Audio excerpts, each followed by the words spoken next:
पाकिस्तान की दीनी कुव्वतों का हमेशा साथ देने वाले जनरल हमीद गुल ने अपनी ज़िंदगी के शब रोज़ कैसे गुजारे, बड़ी बड़ी कुव्वतों को शिकस्त फाश देने वाले जनरल हमीद गुल की दास्तानी शुजात की तफसील आज की वीडियो में आप जानने वाले हैं।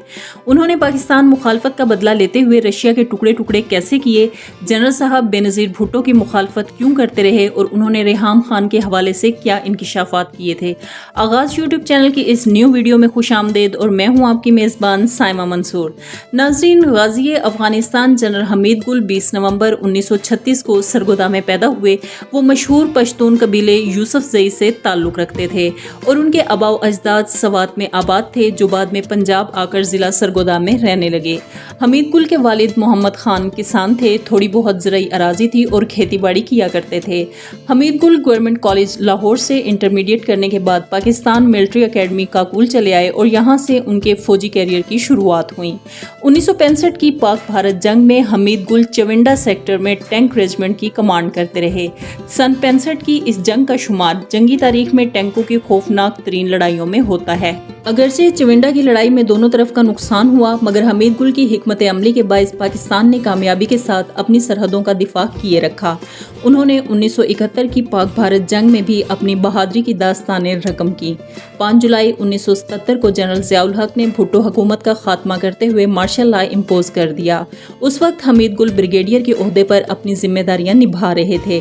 उन्होंने बतौर ब्रिगेडियर बरतानिया के रॉयल वॉर कॉलेज का कोर्स ये कहकर मुस्तरद किया कि अंग्रेज़ कौन होता है मुझे जंग सिखाने वाला, मुल्क का दिफा मिट्टी के फहम से आता है और ये फहम मेरे पास है।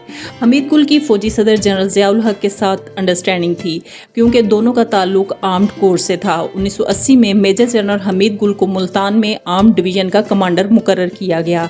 याद रहे कि आर्मी चीफ बनने से पहले जनरल ज़ियाउल हक भी इसी कोर के कमांडर रह चुके थे। जनरल हमीद गुल ने फौजी सर्विस के दौरान कभी गार्ड्स नहीं रखे थे। बतौर कोर कमांडर पहली बार जब रावलपिंडी आए और सिक्योरिटी ने उन्हें हिसार में लिया तो उस टीम को यह कहकर चलता कर दिया कि तुम्हें तुम्हारी माओ ने वतन के दिफा के लिए जन्म दिया है, हमीद गुल के दिफा के लिए नहीं। कुछ अरसे बाद हमीद गुल को पाकिस्तान की मिलिट्री इंटेलिजेंस की क़यादत सौंप दी गई। कहा जाता है कि उस दौर में जनरल हमीद गुल ने जनरल अख्तर अब्दुर्रहमान और जनरल आसिफ नवाज जंजुआ के साथ मिलकर रूस को तोड़ने का प्लान बनाया और दीवार पर लगे रशियन फेडरेशन के नक्शे पर रेड पेन से लकीरें खींची और बताया कि रशिया इस तरह से टूटेगा। तारीख शाहिद है कि रूस बिल्कुल उसी तरह टूटा। वो नक्शा आज भी पाकिस्तान आर्मी के पास महफूज है, जिसे न्यू ऑफिसर्स की ट्रेनिंग और उनका मोराल बुलंद करने के लिए इस्तेमाल किया जाता है। अफगान जिहाद के दिनों में रूस के खिलाफ पाक आर्मी के जवान भी मुजाहिदीन के शाना बशाना लड़ते रहे। पाक आर्मी के जवान तोपों को रात के अंधेरे में अफगानिस्तान ले जाते, जो रात भर रूसी अफवाज पर बमबारी करते और सुबह होने से पहले इन तोपों को वापस पाकिस्तान ले आते। तारीख में ये दर्ज है कि ये पाकिस्तान और रूस के दरमियान की जंग थी, जिसे अफगानिस्तान की सरजमीन पर लड़ा गया। और चश्मे फलक ने वो नज़ारा भी देखा कि एक सुपर पावर किस तरह से हिस्से बखरे हो गई। दोस्तों, हम सब जानते हैं कि रूस ने मशरकी पाकिस्तान को तोड़ने में भारत की मदद की थी। रूस और भारत का दिफाई मुआहदा था। जंग के दौरान रूस की एटमी गन ने पाकिस्तान के समंदरों का मुहासरा किए रखा और पाकिस्तान की बहरिया को मफलूज किया था। जनरल हमीद गुल ने बेहतरीन मनसूबाबंदी करते हुए अफगानिस्तान में रूस से पाकिस्तान को तोड़ने का बदला ले लिया और यूं मुसलमानों की 6 आज़ाद रियासतें Kazakhstan, Kyrgyzstan, Uzbekistan, Turkmenistan, Azerbaijan और ताजिकिस्तान दुनिया के नक्शे पर उभरी। तारीख में दर्ज रहेगा कि जनरल हमीद गुल की स्ट्रेटजी और जिहाद की बरकत से रूस की गुलामी से मशरकी यूरोप की बेशतर मजलूम रियासतें भी आज़ाद हुईं।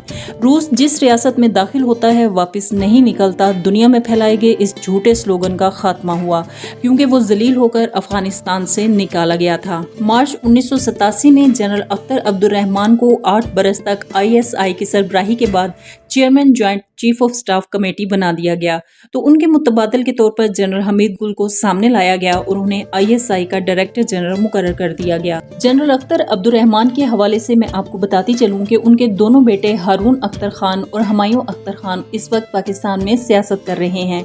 याद रहे कि तहरीक इंसाफ के सीनियर रहनुमा जहांगीर खान तरीन हुमायूं अख्तर खान और हारून अख्तर खान के कज़न हैं। 10 अप्रैल 1988 को रावलपिंडी में ओजरी कैंप का सान्या पेश आया और अफगान मुजाहिदीन के लिए मुख्तस असले की बड़ी खेप में धमाका हुआ। ओजड़ी कैंप के इस साने में MNA और वफाकी वजीर जनाब खाकान अब्बासी शहीद हुए थे। याद रहे कि शाहिद खाकान अब्बासी उन्हीं के साहिबजादे हैं। 17 अगस्त 1988 को सदर पाकिस्तान जनरल ज़ियाउल हक और जनरल अख्तर अब्दुर्रहमान समेत कई आला अफसरान तैयारा हादसे में जाँ बहक हो गए। इसके बाद सदर गुलाम इसहाक खान नए army chief general Mirza Aslam Beg और ISI के सरबराह जनरल हमीद गुल की स्ट्रेटेजिक ट्रायंगल बनी। हमीद गुल 2 बरस तक इस ओहदे पर काम करते रहे। ISI की सरबराही के ज़माने में वो पाकिस्तान की पहली खातून वज़ीर आज़म बेनज़ीर भुट्टो की हुकूमत के खिलाफ सियासी जमातों के ग्रुप इस्लामी जमहूरी इत्तेहाद की मुआवनत कर रहे थे। जनरल हमीद गुल को 1991 में director general heavy industries Taxila नामजद किया गया, लेकिन उन्होंने इस पोस्ट को अपने शायान शान ना समझा और ये चार्ज लेने से इनकार कर दिया।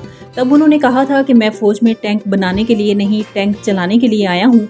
मैं किसी फैक्ट्री का मैनेजर नहीं, फौजी हूँ। और फिर सदर गुलाम इसहाक के समझाने के बावजूद वक्त से कबल रिटायरमेंट कबूल कर ली।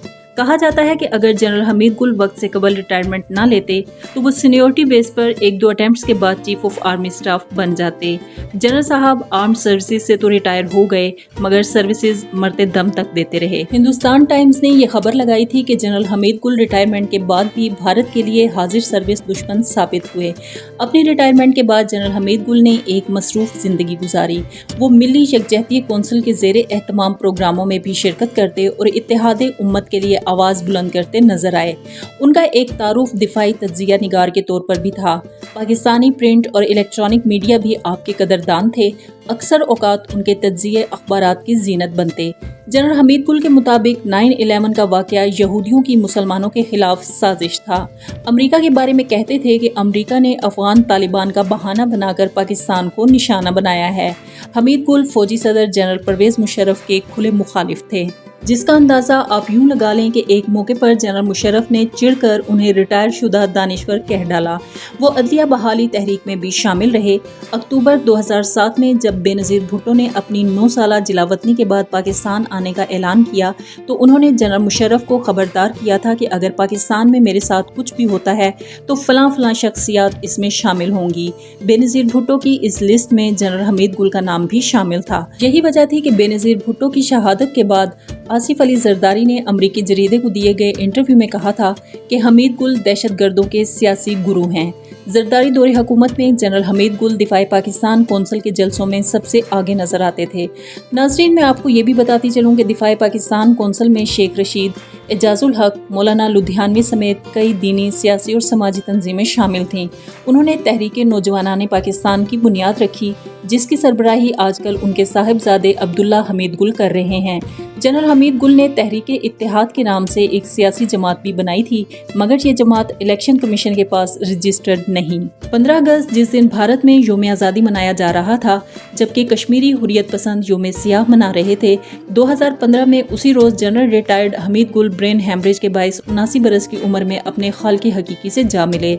उनकी वफात पर पाकिस्तानी लिबरल हलकों का कहना था कि हमीद गुल मरे नहीं हैं, बल्कि वो कई जिहादी तंजीमों के रूप में जिंदा रहेंगे। तब इंडियन एक्सप्रेस ने एक खबर लगाई थी कि जनरल हमीद गुल अखंड भारत के रास्ते में सबसे बड़ी रुकावट थे।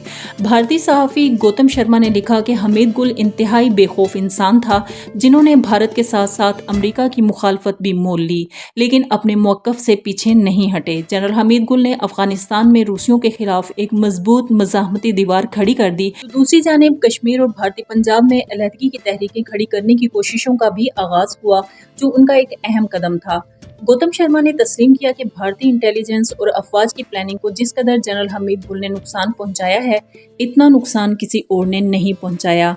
गाजी जनरल हमीद गुल मरहूम के बारे में कहा जाता है कि ये वो जर्नैल थे जिन्होंने अपने कैरियर के दौरान हर प्रमोशन पहले ली और बाद में दरकार कोर्स किया। हमीद गुल जो पहली बार बतौर कैप्टन इंटेलिजेंस सर्विस में आए और देखते ही देखते उस मुकाम पर जा पहुंचे कि खुद मेजर थे, लेकिन उनकी तख्लीक करदा हिकमत अमली स्कूल ऑफ मिलिट्री इंटेलिजेंस में कर्नल रैंक के ऑफिसर्स को पढ़ाई जाती। सीनियर सहाफ़ी ज़िया शाहिद ने दावा किया था कि जनरल हमीद गुल मरहूम ने उन्हें फ़ोन करके कहा था कि इमरान खान को कहें कि रिहाम खान खान से शादी न करें क्योंकि वो एक गैर मुल्की एजेंट है। कौन जानता था कि गरीब घराने के एक कच्चे कमरे में पैदा होने वाला ये बच्चा एक खास मकसद के लिए दुनिया में आया है और दुनिया की बड़ी बड़ी ताकतों का गरूर खाक में मिला देगा। जनरल हमीद गुल में इस्लाम और पाकिस्तान से मोहब्बत कूट कूट कर भरी हुई थी। वो भारत और अमेरिका की पाकिस्तान दुश्मन पॉलिसियों के खिलाफ खुलकर बोलते। पाकिस्तान से मोहब्बत जनरल साहब का वो असासा था जिसे वो किसी सूरत गंवाने के लिए तैयार ना थे और फौज से रिटायर होने के बावजूद फौज से अपनी मोहब्बत का इजहार करते रहते थे। नाज़रीन, हमारी आज की ये वीडियो यहीं पर इख्तिताम पजीर होती है। अपनी कीमती राय से हमें ज़रूर आगाह करें क्योंकि आपकी राय हमारे लिए अहम है। इजाज़त चाहूँगी। अल्लाह हाफिज़।